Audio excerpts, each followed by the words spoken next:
datang di YouTube Dr. Roy Panusunan. Semoga teman-teman sehat-sehat semua. Hari ini tanggal 28 Oktober 2020. Kita kenal sebagai peringatan Hari Sumpah Pemuda. Saya agak tertegun sedikit karena kemarin itu saya bertemu beberapa teman-teman yang muda-muda gitu. Waktu saya tanyakan, Sumpah Pemuda, apa sih Sumpah Pemuda gitu. Banyak yang kesulitan untuk menjawabnya, yang ingin secara rinci mengatakan apa isi Sumpah Pemuda itu, kebanyakan mereka jadi terbata-bata untuk mengatakannya, bahkan beberapa orang juga sama sekali tidak tahu. Oleh karena itu, saya membawa teman-teman hari ini ke satu rumah di Jalan Kramat Raya 106, menjadi latar belakang dari gambar saya saat ini. Rumah itu sendiri berada di Jalan Kramat Raya 106 sebagai rumah kos yang dulu banyak dihuni oleh mahasiswa-mahasiswa yang datang dari seluruh Nusantara. Jadi tahun 1928 pemerintah Belanda sudah mendirikan satu sekolah. Sekolah itu letaknya tidak jauh dari rumah ini, yang sekarang kalau kita lihat itu ada di di dekat Rumah Sakit Gatot Subroto. Sekolah itu namanya School Thought of Leading Van Indische Arts atau Stovia. Dan banyak mahasiswa-mahasiswa yang datang ke sana lalu kemudian mencari tempat singgah ataupun tempat tinggal sementara yang kita kenal juga dengan nama indekos. Indekos itu bahasa Belanda ya. Jadi tempat untuk tinggal sementara. Lalu kemudian mereka sering ngobrol-ngobrol, ngumpul-ngumpul di rumah ini yang di belakang ini. Kemudian ya akhirnya mulailah ide-ide sebagai pemuda. Ya mereka masih muda-muda sekali waktu itu. 19, 20 tahun, bahkan ada yang baru 1 tahun masuk perkuliahan ataupun ikut sekolah tinggi di Sofia. Nah, dari sering ngobrol-ngobrol, itu kemudian mereka menyatakan bagaimana kalau kita membuat satu rumusan nih, kan kita harus merdeka. Jadi kalau kita harus merdeka, kita mempunyai satu hal yang membuat kita bersatu. Satu atau lebih yang membuat kita bersatu. Ngobrol-ngobrol dari tanggal 27 Oktober ketemu rapat. Ya namanya anak muda waktu itu ya, senang sekali ngobrol-ngobrol dan mencetuskan pemikiran-pemikirannya. Yang kedua juga dilakukan pada tanggal 28 Oktober, tetapi pagi hari yang akhirnya dilanjutkan tanggal 28 Oktober ini siangnya di tempat yang disebut dengan Club Hoist Indonesia. Jadi Club Hoist Indonesia itu jadi rumah orang Indonesia. Mereka sudah sebut Indonesia di situ. Nah, berkumpullah mereka. Ada yang Yongen Betawi, ada yang Yongen Celebes, ada yang Yong Batak, ada yang Yong Java. Mereka berkumpul semua dan uniknya pada waktu mereka berkumpul juga semua kebanyakan pakai bahasa Belanda karena waktu itu bahasa yang dipakai adalah bahasa Belanda. Nah, sesudah berkumpul di situ yang lebih mengharukan sekali, saat itulah diperdengarkannya lagu Indonesia Raya oleh Wage Rudolf Supratman. Tapi tidak memakai kata-kata, jadi cuma musiknya saja. Kenapa? Karena pada lagu Indonesia Raya ada kata merdeka. Dan ini membuat pemerintah Belanda menjadi risih jengah mendengar kata-kata merdeka, sehingga hanya diperdengarkanlah musiknya saja. Dan di ujung daripada rapat tersebut, Bapak Muhammad Yamin, pasti teman-teman kenal semua, ada nama jalannya di Jakarta, di Menteng, itu membuat satu rumusan yang akhirnya dicetuskan sebagai hasil daripada rapat pada tanggal 28 Oktober 1928. Ya. Ini kata-katanya. Kami, putra dan putri Indonesia, mengaku bertumpah darah yang satu tanah Indonesia. Kami, putra dan putri Indonesia, mengaku berbangsa yang satu, bangsa Indonesia.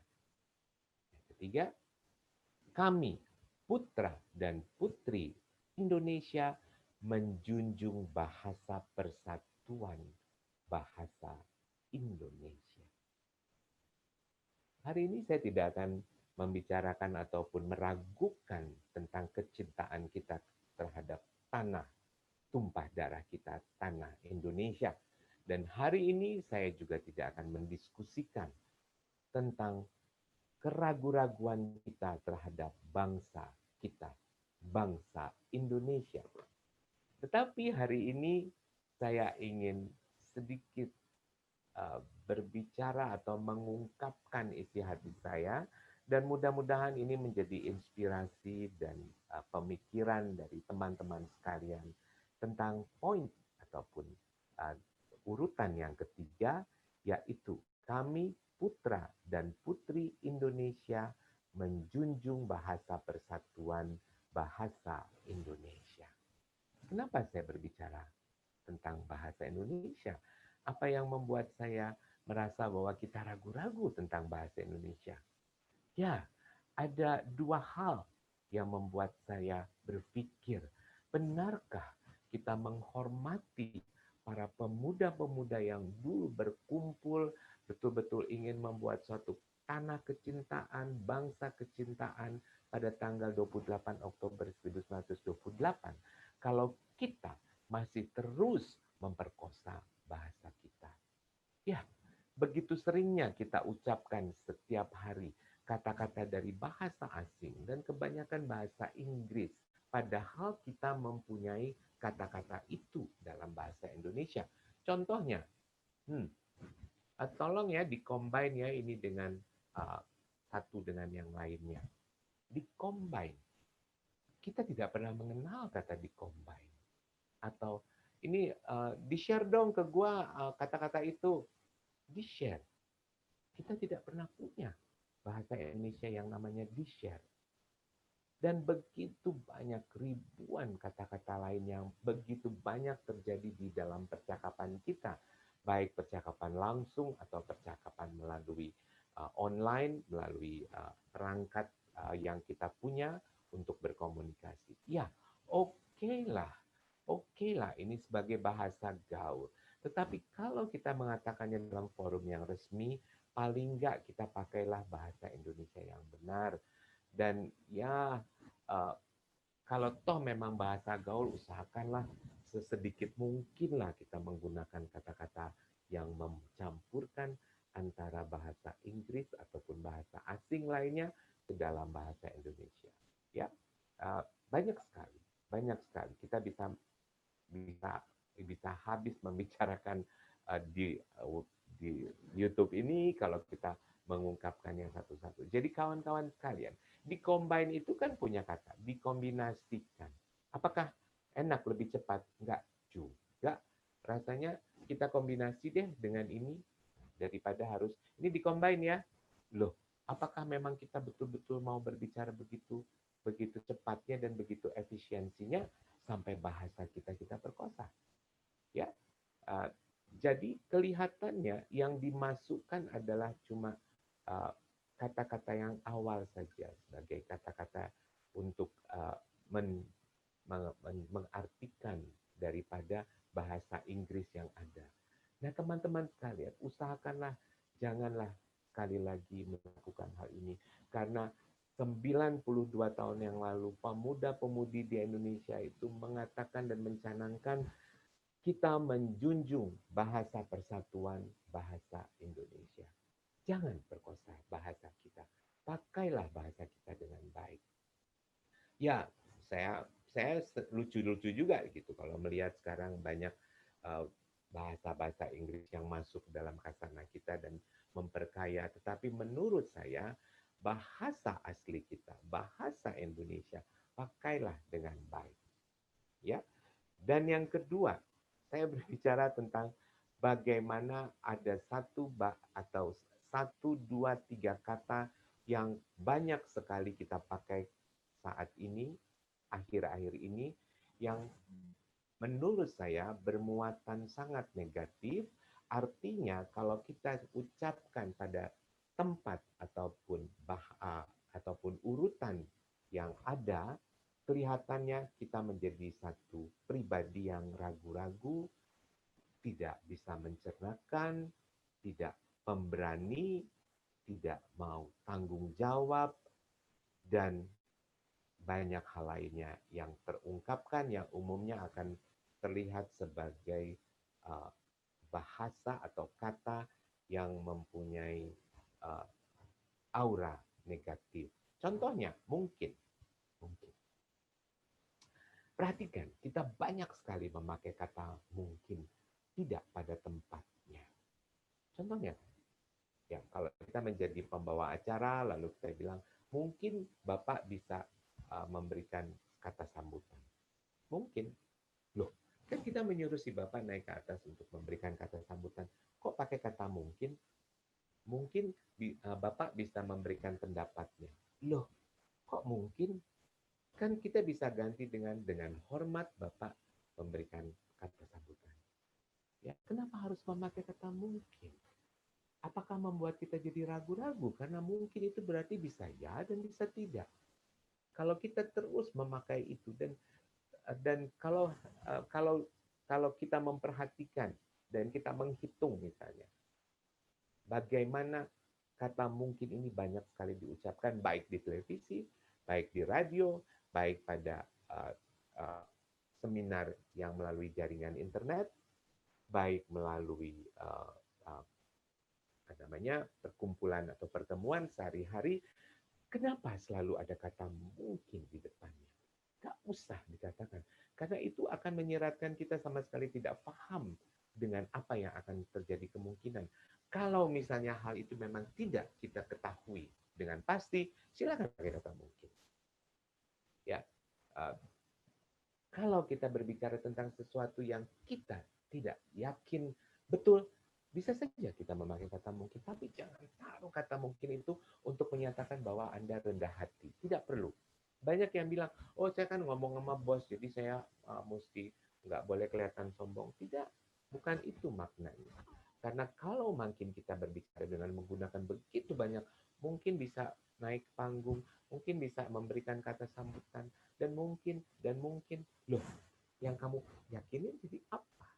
Ya, teman-teman sekalian, saya harapkan tanggal 28 Oktober 2020 ini menjadi uh, batu loncatan ataupun jadi satu hal yang membuat kita mulai berbahasa Indonesia dengan baik dan memakailah bahasa Indonesia yang tidak bermuatan negatif terlalu banyak. Ya, ada lagi kata yang kita sering pakai sebagai kata yang bermuatan negatif dan saya kira dalam percakapan sehari-hari secara tidak sadar kita katakan persis seperti kata mungkin. Kalau mungkin menyeratkan kita sebagai orang yang ragu-ragu, tidak tegas, tidak bisa mengatakan sesuatu yang pasti, ada lagi kata-kata yang membuat kita kegiatan ragu-ragu. Contohnya takutnya. Kita bisa menggantikan kata-kata takutnya dengan kata-kata lain. Ya, kalau misalnya kita memang yakin bahwa hal itu tidak membuat kita takut. Jangan takut sebagai bangsa Indonesia yang gagah perkasa yang merebut perjuangan ini dengan keringat, air mata dan darah. Jangan takut. Jadi usahakanlah menghindarkan kata takutnya. Itu sering kita dengar. Takutnya nanti bapaknya marah. Loh, jangan takut dong. Ya, kita bisa gantikan saya kira bapaknya akan marah. Itu sama artinya. Tapi dengan mengatakan saya kira bapaknya marah, bapaknya akan marah, itu akan memperlihatkan bahwa kita tahu dengan pasti apa yang kita lakukan dan kita tidak takut. Kita terima itu konsekuensinya. Ya. Jadi kata-kata yang bermuatan negatif ini tolong hindarkan sesedikit mungkin. Saya kira kalau perlu dihilangkan dari khasanah bahasa Indonesia kalau dipakai dalam percakapan ataupun dalam satu konversasi yang lengkap. Jadi kita masih ada lagi kata-kata lain. Saya melihat kita banyak sekali berbicara dalam bahasa Indonesia yang bermuatan negatif. Misalnya aja Apa-apa kita ngomong aja. Memang ini bahasa pergaulan. Memang ini adalah kata-kata yang menunjukkan bahwa ini dalam keadaan konteks yang tidak formal. Tetapi hilangkanlah kata-kata aja. Terlalu banyak kita pakai karena kata-kata aja menimbulkan uh, satu bayangan bahwa kita nggak detail. Kita tidak mau melihatnya secara lengkap, secara terstruktur. Jadi kasih aja, ya. Kelihatan kita jadi acuh tak acuh.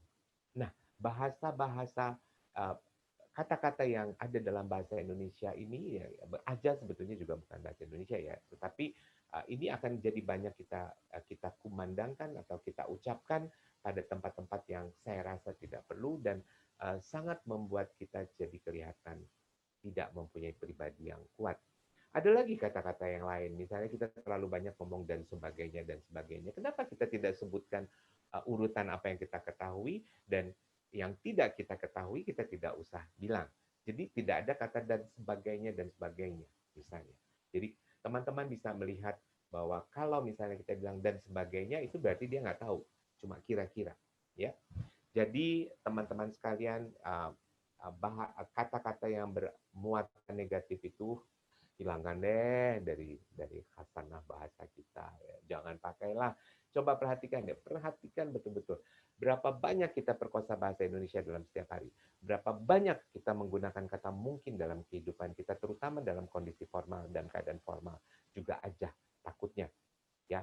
Dan saya kira 92 tahun yang lalu, pemuda dan pemudi yang berkumpul di Jalan Keramat 106 yang mengumandangkan Sumpah Pemuda tidak ingin bangsa ini adalah bangsa yang ragu-ragu, dan kita lihat bahwa perubahan mental bisa kita dapatkan dengan menghilangkan kata-kata yang saya sebutkan tadi. Sehingga konteks ataupun isi daripada Sumpah Pemuda kita junjung sampai sekarang. Silakanlah teman-teman tidak hafal misalnya kata-katanya, tetapi paling tidak kita mengetahui bahwa 92 tahun yang lalu kita, pemuda-pemudi kita yang mewariskan republik ini memberikan satu sumpah yang ingin membuat satu persatuan yang kita junjung tinggi sampai saat ini, yaitu kami putra dan putri Indonesia mengaku bertumpah darah yang satu tanah Indonesia. Kami putra dan putri Indonesia mengaku berbangsa yang satu, bangsa Indonesia. Kami putra dan putri Indonesia menjunjung bahasa persatuan bahasa Indonesia. Terima kasih untuk semua perhatiannya, untuk semua komentar, semua ini saya mesti pakai bahasa Inggris nih, semua like, tapi saya nggak masukin bahasa Indonesianya, di like ya gitu. Saya paling akan mengatakan tolong memberikan pendapat ataupun menyukai ini dengan menempel like. Jadi jangan lagi bilang di share ya, di komen ya gitu. Saya kira lebih baik kita mulai. Tolong kasih komentar, tolong bagikanlah video ini kepada teman-teman yang lain, dan kemudian kalau kita tidak punya kata-kata untuk subscribe, ya kita bilanglah tolong teman-teman memberikan subscribe. Jadi jangan di subscribe ya gitu. Itu agak terlalu mencaci maki bahasa Indonesia, mencacah sehingga bahasa Indonesianya hilang gitu. Ya, atau bisa saja dinyatakan ya bahwa mau ikut terus, itu bisa, karena subscribe berarti kita mengikuti terus apa yang ada di dalam YouTube ini. Sekali lagi terima kasih untuk semua perhatiannya. Sekali lagi selamat merayakan Hari Sumpah Pemuda, dan sekali lagi saya ucapkan sehat-sehat dan salam.